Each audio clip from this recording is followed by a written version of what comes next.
Okay. Hello, all. Welcome to Meditation Sangha practice session today. We're going to be working with emotions. That's the theme.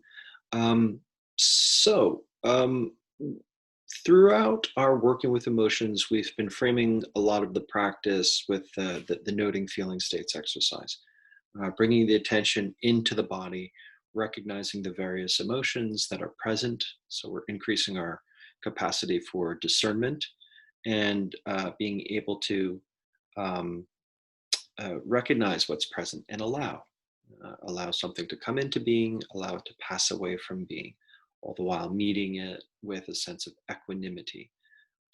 So I'd like to kind of, how shall we say, relook at that or kind of adapt the practice a little bit differently today. So let's go to the blackboard here. All right. So, righty. So we have here the um, path factors. So if you've ever heard of the phrase the Eightfold Path, um, that's kind of the treatment plan that Buddha came up with in response to his theoretical view of the problem of suffering. So the Eightfold Path, can we practice right um, action, right speech, right livelihood? Can we practice right mindfulness, concentration, effort, and of course, right view and right intention? So this right effort, what exactly does that mean? We put it in the context of, um, well, the more that we can practice the sila based path factors of right action, speech, and livelihood, how is it that we're showing up in the world? How is it that we're showing up? Are our actions inclining us towards increasing our um, unconscious patterns around craving, aversion, um, ill will, harm, or are our actions inclining us more towards compassion, openness, liberation? Yeah? So just looking how that shows up in what we do in the day to day, in how that shows up in our speech day to day, and of course within our work. So that's a significant thing to look at, the right livelihood piece. What is our job asking us to do? In a lot of ways, our jobs, um, because we spend so much of our waking life working, it calls different aspects of our personality to come to the forefront. So we're constantly practicing that. So does the job itself cause harm? Do we feel in conflict about the nature of what we're being asked to do? There's that sort of harm. Now then, let's say there's the work that we do is not necessarily harming anybody. It's perfectly fine. Still, what is it that we're cultivating over the course of the day? Are we overwhelmed with deadlines and pressure or toxic work environment? In which case, throughout the day, we are subtly cultivating anxiety, resentment, anger, such. Yeah? So we need to look at really the livelihood piece. So all of this is asking us to, well, cultivate a sense of mindfulness. What is taking place on the subtler levels? So that the way that I like to look at the structuring of the Eightfold Path is through the three trainings: the Sila, Samadhi, Panya. Sila being the ethical piece. That's the first three: the action, speech, and action, speech, and livelihood. And then when we're really getting into that, that pops us into the samadhi piece where it's asking us to really get into our mindfulness. What is taking place in the body, the field tone, the mind, the dhammas? Can we practice the right concentration? Are we able to stabilize our mind in a way where we can uh, be able to discern what is taking place? And then the effort. Well, if we're able to be aware of what's taking place and cultivate concentration skills to be with that practice, well, then we notice that when we're on point in practice, things tend to go a little bit better. As the thoughts, the impulses, sensations arise, we can discern them, we can work with them, we can break our identification from the suffering. Now then, that's what happens on a good day when we're meditating. And on a not so good day, we flake out and we're just bopping around in fantasy, planning, daydream. So in last night's Wednesday night class, I was talking a little bit about the default mode network and how we tend to live in the default mode network and how that tends to um, train or reinforce a lot of remorse and resentment of the past and anxiety around the future, and how the present time awareness tends to put the default mode into remission. So there's this right effort piece, like when we're practicing, we're cultivating very subtle yet very significant positive habits. So the effort piece is, well, can we just keep doing that? So this is a grid that I find to be very helpful. The four right exertions or the four right efforts. So if we look at this grid, we have, well, talking about mental states, mental emotional states. We have the unarisen, meaning it's not present. The arisen, meaning, yeah, I'm taking stock of the mind and body. This is present. Then we have the qualities of the mental, emotional, body, mind state. We have the unwholesome states of mind, and we have the wholesome states of mind. So the four efforts are essentially, well, if we have unwholesome states of mind that aren't present, I'm looking at myself right now, I'm just kind of checking in, not much craving, not much aversion, not much ill will is taking place. Well, good. Let's guard against that. Let's prevent that. Let's not go picking out an old argument from decades ago. Let's not go looking for something to worry about if it's not there. So can we guard ourselves in a way that we're not asking ourselves to start to cultivate some unwholesome mind states? Yeah? Now then, if we have an unwholesome mind state that has arisen or it's present, I'm angry, I'm suffering, I'm wrestling with this craving, compulsion right now. Well, can I be aware of it? Can I abandon it? Can I just let go of that? So much of Buddhism and the Dharma, we talk about this idea of clinging and grasping. Well, why are we grasping on that? Is it possible that we can let go? So this is what I'd like to focus on today, this bottom part, the wholesome states of mind. If it's unarisen, I'm just kind of checking, doing a little inventory. Yeah, not much good going on there. It's all kind of flatline, kind of neutral, a little bit of background anxiety. Well, can we arouse? Can I cultivate some wholesome mind state? So a lot of the practices within Samatha, a lot of the practices within Metta are about cultivating wholesome mind states. So let's just say that I'm over here, I'm taking an inventory of this body mind, and yeah, there is a little bit of calm, there is a little bit of relaxation, there's a little bit of appreciation of that spaciousness that's there. Well, good. Well, those things are there. Can I maintain that? Can I sustain that? So this is what I like to focus on, reconnecting it back to the noting feeling states. So focusing on the wholesome states of mind. Again, it's unarisen or it's latent. Can we arouse it? Can we cultivate it? If it's arisen or present, can we maintain, sustain? So the noting feeling states thus far has been very Vipassana oriented in terms of we're discerning what is present, what type of emotions are there. We're observing the rise and fall until that emotional experience is processed, or in a Vipassana way, we disidentify from the unpleasant emotion in a way where it's no longer a core locus of our own identity. So today I'd like to look at the noting feeling states more as kind of a metta shamatha exercise. So we're noting, discerning the pleasant qualities within the breath. This is kind of the way that we start off in shamatha. Can we also then move into noting the pleasant feeling states within the body? This is also something that we do, getting into that positive feedback loop. And so meeting with appreciation, equanimity, it tends to promote. So this is the cultivation and the sustaining of. So the way that I'd like to do it today is, add in this noting feeling states, but we're just going to be noting positive. So as we're taking inventory of what is presently going on, What are the pleasant or the positive emotions? We have the joy, love, humor, hope, confidence, compassion, gratitude, acceptance, peace. Can't quite tell what it is, but it feels pleasant, feels positive. No way does this have to be an exhaustive list. Feel free to add your own labels to it. But I'm just kind of want to adapt kind of the metta shamatha that we've been doing here and there um, into the noting feeling states. Yep.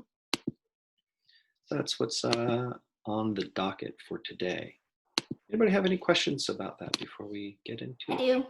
Yeah.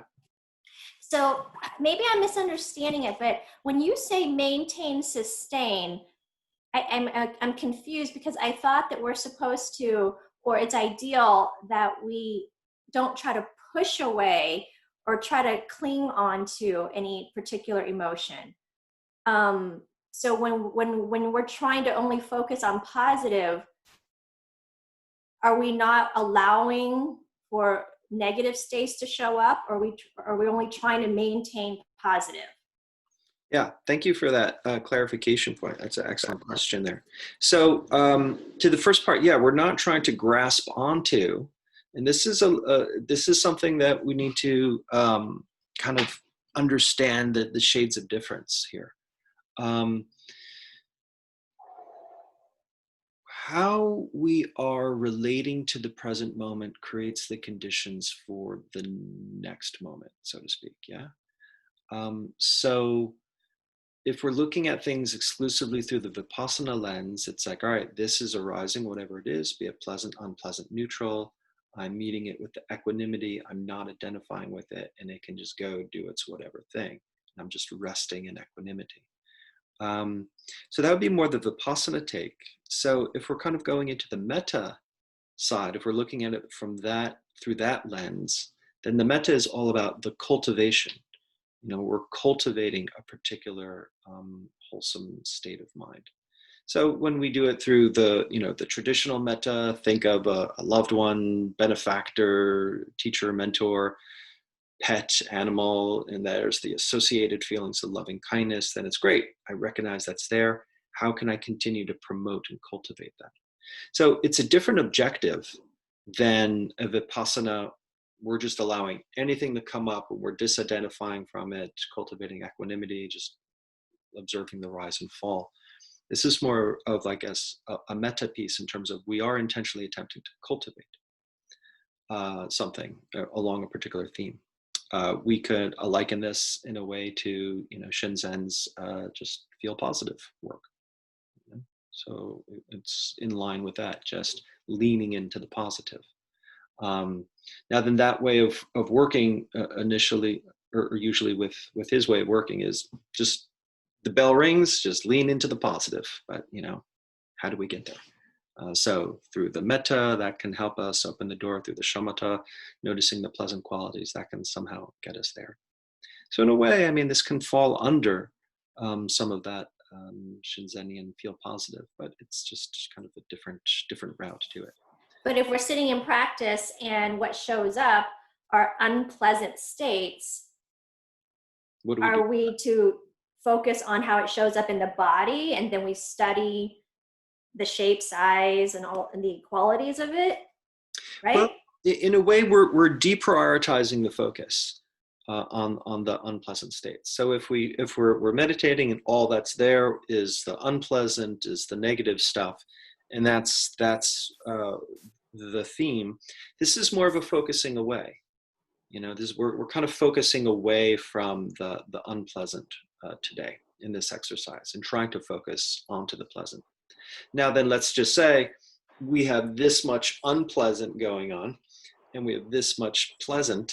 It's a difficult exercise because there's this Herculean gravitational pull towards the unpleasant. So, I mean, the exercise today is going to be about how's that we can continue to redirect our attention back to the pleasant, even though it's minuscule in comparison.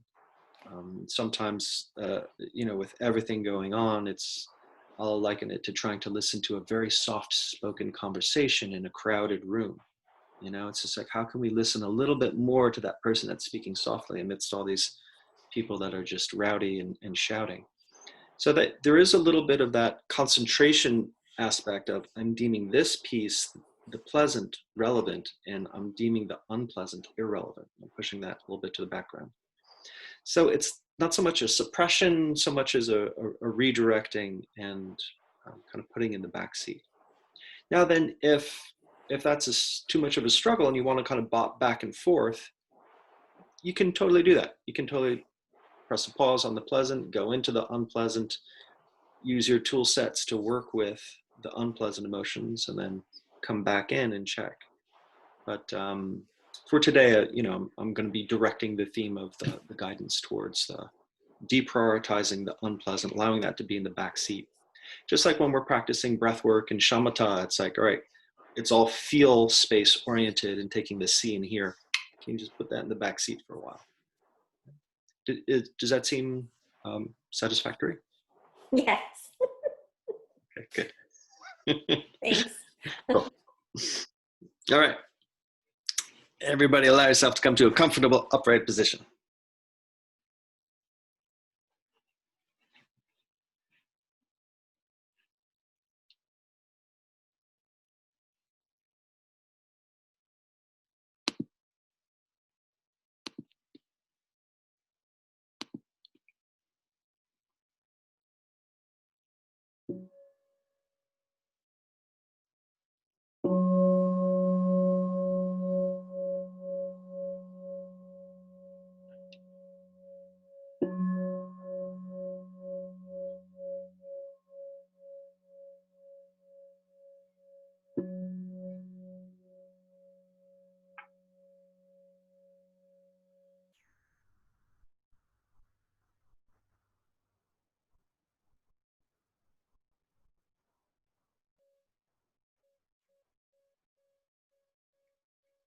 Allow yourself to straighten up and settle in.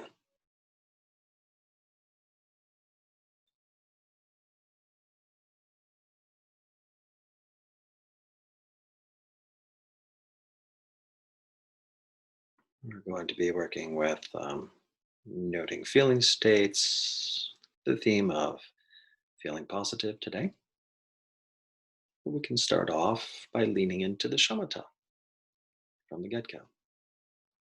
So allow yourself to have simple contact with breath, anchoring your attention to a part of the body actively engaged in breathing, be that the nose, throat, lungs, or belly. Just place your attention here, observing the in and out breath.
So, along with the shamatha and the overall theme of the day,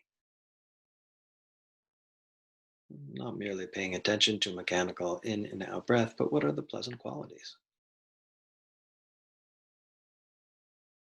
What sorts of potentially pleasant, wholesome, or skillful mental states can potentially arise from this simple contact? On the in breath, is there anything pleasant there to connect with, to focus on? Certain oxygen pleasure, a joyful quality. Discern, permit, allow.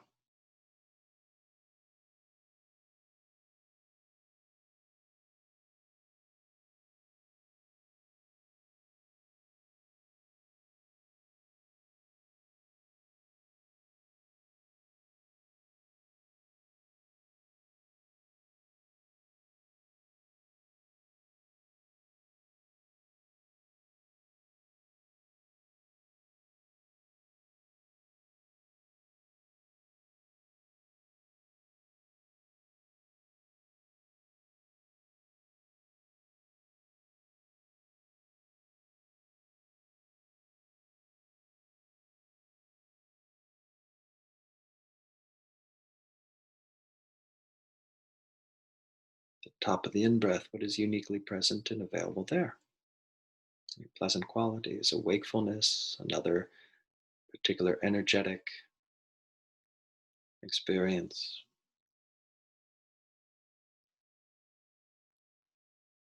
And again, not pushing the breath, just noticing when the breath naturally reaches as far as it wants to go there. We're not pushing, we're not striving, or allowing the breath to be restful and pleasant.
Now the out breath and the base of the out breath, what are the pleasant, restful qualities available there?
Okay, good.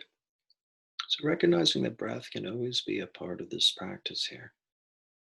So you can take the breath with you as we move into the next phase, or you could always return back to an exclusive contact with breath. Allow your awareness to Expand into the rest of feel space of the body, particularly attuning your attention to the regions of the body where you notice emotions arise. So, part of the breath here inclines us to notice the pleasant, restful, gladdening, balancing qualities. We can start off there. So let's move into a noting feelings, but only noting positive. What seems to be present right now? Joy, love, humor, compassion, appreciation, gratitude, acceptance, confidence. Feel positive. Make up your own labels as you feel appropriate. And again, it can be subtle and fleeting. There could be other negative things going on, but we're attempting to just focus on what is the pleasant, what is the positive that you're experiencing right now. Contact it, label it, and meet it with an appreciation. So it might sound something like this: joy, hope,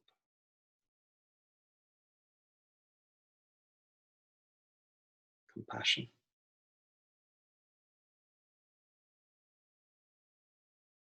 acceptance, peace, and so on like that. Contacting, labeling, exploring how it shows up in the body, and meeting with this acceptance and an appreciation.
So even if there's a lot of unpleasant that's taking place right now, Still, can there be some pleasant aspects to that? If there's physiological discomfort going on, if you attempt to meet it with equanimity and peace, and that's possible, can we lean into the equanimity and peace and note and promote that? If there is some anger that's taking place, within that experience, is there a confidence, a determination? If there's sadness taking place, is there a settling, a cooling, a restfulness within that? And even within some of the unpleasant states that can arise, we can derive or notice some attribute, facet, or aspect that is somewhat pleasant, wholesome. So, can we lean into those pieces, prioritize, promote, cultivate, and sustain?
So, part of it is the recognizing whatever is potentially pleasant.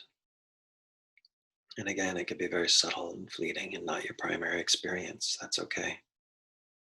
Again, the analogy of sometimes it's like listening to a soft conversation in a noisy, crowded room. but our continued right effort in sustaining this contact, directing our attention towards the pleasant, the positive. It's part of the right effort. And also, can we really meet it with that allowing, acceptance, and appreciation? The more that we can allow ourselves to appreciate or actually feel, derive some sort of contentment, joy from being in contact with the pleasant or the wholesome state of mind, that can create another uprising of the wholesome pleasant, which we meet with an appreciation, acceptance, allowing, which can create another uprising of a wholesome pleasant moment, thus creating this positive feedback loop.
And of course, you can drop all technique and just allow yourself to just rest in awareness and appreciate whatever pleasant qualities may be present and abiding, permitting, allowing. And allow that to fill your experience.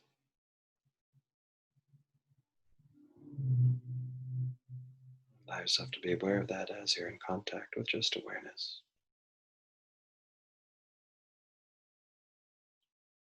aware of spaciousness.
Okay.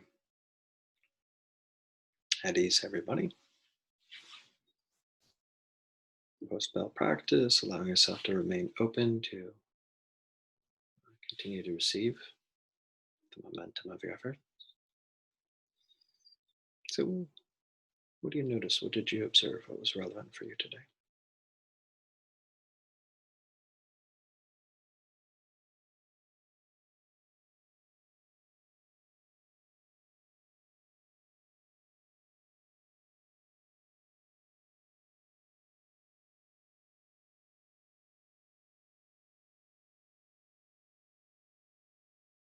And of course, any questions on the practice or anything that we've done thus far doesn't have to be exclusive to this topic today. I have a question. Yeah, Holly. Um, could reframing be part of this practice? Because I found myself doing that as far as the bodily sensations.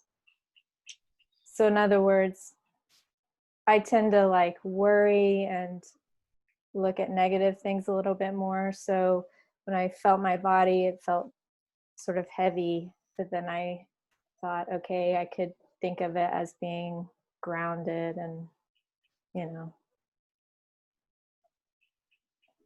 Does that make How did that sense? work for you? Yeah, how did that work for you? That worked, but then when it came to my heart, which my heart was beating a little bit fast, I think I had too much coffee.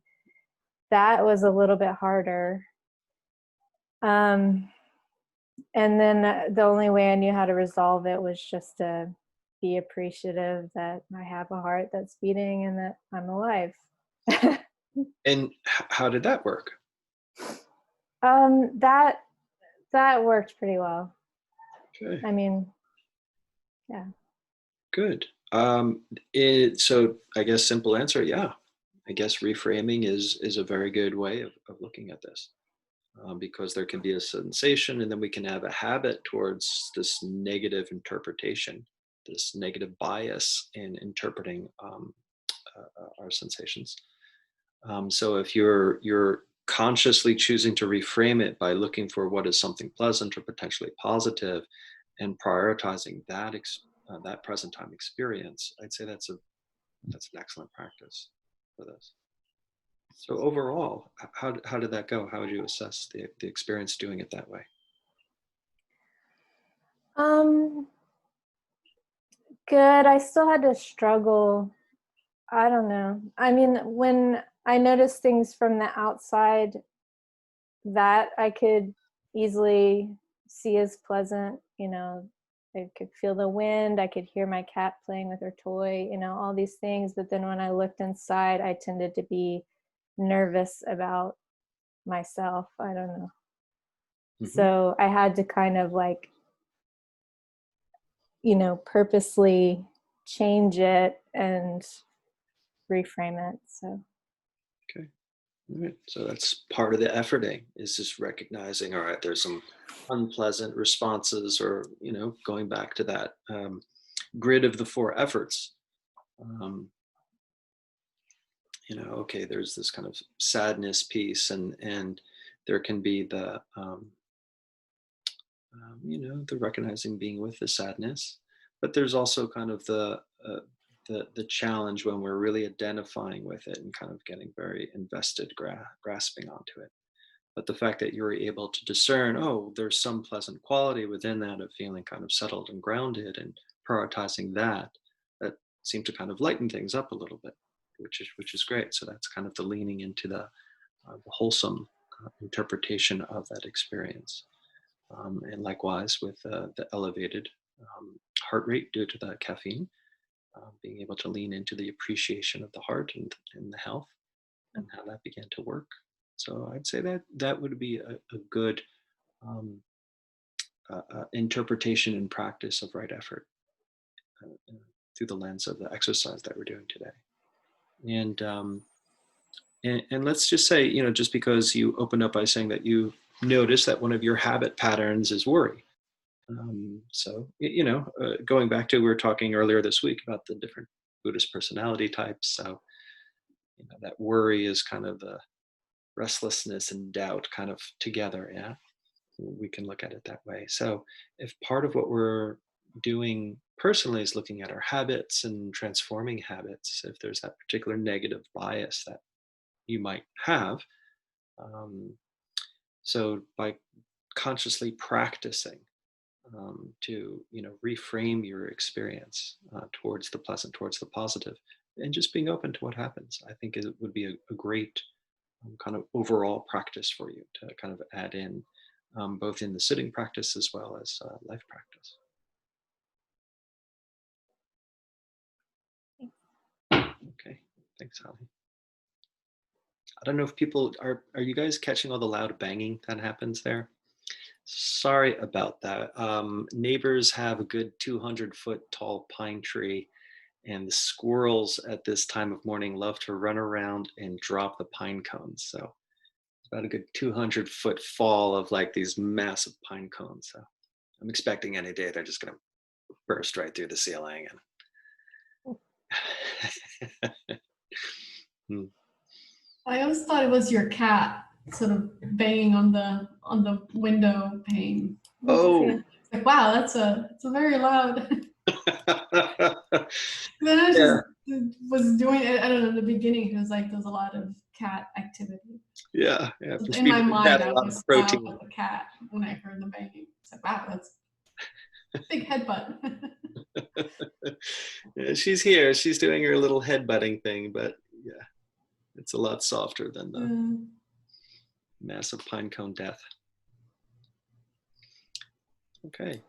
Anybody else care to share on anything? My experience was a lot like Holly's was. I was in a very noisy room with another person, and that was really challenging for me.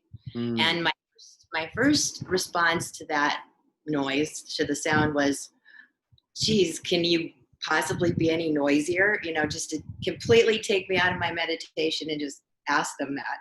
But I didn't, and I just thought about the pleasant qualities of what was happening, like cooking, the smell, just thankful that, they were here, and that they were supportive of what I was about to do. So yeah, it was good. Good.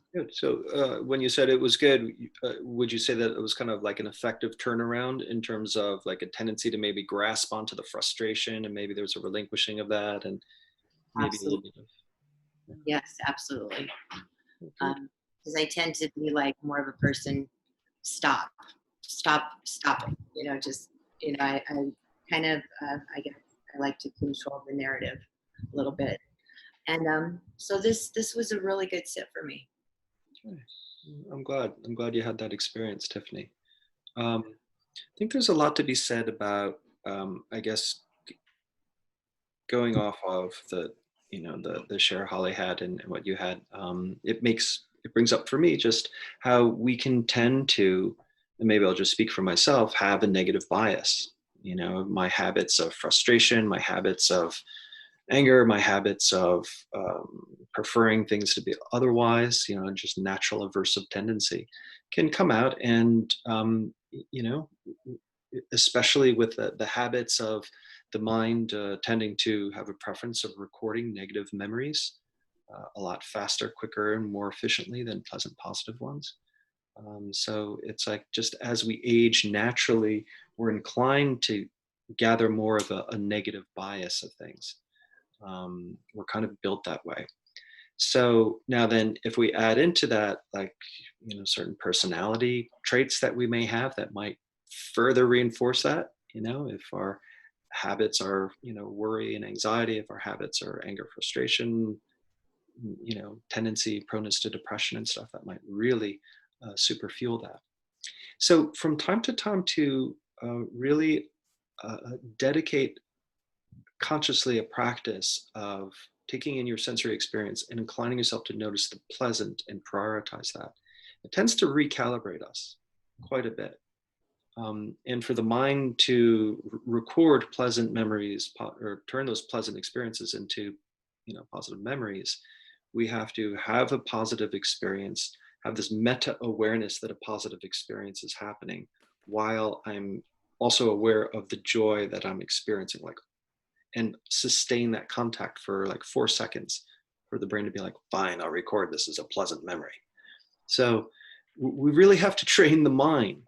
Maybe some of us are born with a naturally pleasant, sunny disposition. Maybe some of us have a temperament where we're naturally positive and joyful, and that's wonderful. But for the rest of us in humanity, training to see the pleasant and training to be able to abide in and have a preference towards the pleasant is quite helpful in terms of promoting the positive affect tolerance, in terms of just being able to then have the mind begin to say, oh, okay, this is something that we can do now. If I'm, the environment I was brought up in was rather dismissive, negative, sarcastic, shaming. So those are kind of the patterns that were set in me. Again, that idea of the Tetris effect, it's just like you train yourself to look for certain patterns. And then once you stop, the mind is still seeking out those patterns, even though you've stopped the activity. So I'm training myself to look for the positive. Then now I stop the meditation, I go throughout the day, then yeah, maybe when I go back into the kitchen and it's really noisy, I might be inclined to, oh, but that's the pleasant smell. Like you said there, Tiffany, I think that was really nice detail there. Or, you know, Holly, what you were saying, oh, okay, there's this kind of blueness that's coming over me. Oh, but you know what? Within that, there's also kind of a settled, kind of peaceful feeling too. So to start to be able to pick out those little nuances of pleasant, positive, wholesome states and prioritize, acknowledge, and rest and appreciate in that. I think that there's something about being able to do that that really begins to build a momentum of a deeper, sustaining joy. And in no way am I suggesting that we need to be happy at all times. But to me, that is my experience of how a lot of just the general joyfulness of life is really achieved. Uh, yes, it's good to work for conditions for getting X job, Y bank account, Z relationship. Those things are important. But it seems to me really being able to appreciate any of those rewards from those things, it's like we have to practice day by day to just notice and prioritize being able to derive joy from the simple things. And I know that's stuff that we've heard a million times in our lives, but personally, I find that to be true. You know, if we're constantly saying joy is only going to happen after the to-do list or after I have achieved, then once you achieve it, there's not going to be any joy there because there's no capacity for experiencing joy. You know, so we need to be able to look at the whole gamut of what's here right now, be it pleasant, unpleasant, neutral, and whatever is pleasant there. Just be able to take time to just tend to it properly, and be able to derive the joy, contentment, satisfaction from it. So when life does actually hand us something good, then it's like, wow, great! I'm practiced at this. I know how to actually feel this and derive that. Yeah, so that's definitely the homework, the life practice. When you get off the cushion, go to the day, regardless of what's coming up. Can you also take time to appreciate what is pleasant about that? Okay. Oops, hold on. In the chat here, this just in. But there's always endless things to achieve. Of course, you'd say that, Kim. But when you do achieve, do you take a moment to appreciate the success? Oh, that's something I've been working on. Yeah, I don't give myself space to slow down and recognize and allow it to settle. Yeah. I've got this industriousness inside of me that it's like an engine. An engine, yeah. So, you know, there's the positive, negative. Positive side is that there's a lot of successes and achievements, but there's also maybe, is there some pain in that too? Huh. I have never thought of that. I mean, I definitely feel exhausted at times because I'm like, oh, always doing it like the Energizer Bunny, but Yeah. I referenced like my own experience with my father. He was definitely a workaholic. And it's just like the guy never came out of the office. You know, he had his office. He was on business trips the majority of the nights of the week. And when he was home, he was in the office behind locked doors. And he was constantly achieving. But at no point did I ever hear him say, wow, this happened. That's really good. That's cool. I'm going to take a moment to appreciate that. You know, on one side, it's like achieve. And of course, we're in a culture, and various family cultures might even more prioritize achievement. But for what gains? You know, it's like, are we doing this for a sense of joy, for a sense of happiness, for a sense of contentment, the illusion of security? And if those ever arise, do we take moments to take that? One of the things I've always suspected about my dad is, you know, the shadow side of it is it's also on the back end. I think that he was cultivating a sense of deficit. I think that he was running away from an underlying belief of that he's not good enough, an underlying belief of he's not good enough, therefore anything he does is not good enough. So therefore he has to do more. So, so sometimes in a lot of the stuff that we do that's really good, there could also be that shadow side too. So yeah, that's one thing I always kind of asked him here and there. Did you ever stop and take a moment to celebrate? and have some joy in it. I'm not suggesting that's going on with you, Kim. I don't know you well enough. You seem. No, it's okay. It's funny. I wrote that in the chat box as a joke, but I mean, but there is some truth to that. Yeah, yeah. Yeah. Can I piggyback off you real quick, Mike? That happened yesterday. My parents are closing on a house in Florida, and I said to my dad, "Are you excited?" He goes, like, Yep, that makes sense. Yeah. He's on to the next thing. Yeah. Okay. All right. Sorry, I kept everybody over today. You're all officially released back to the wild. Just sound of the bell.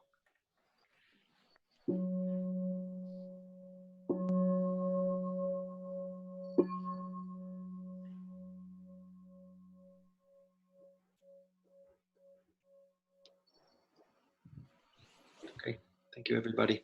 Have a wonderful day. Thank you.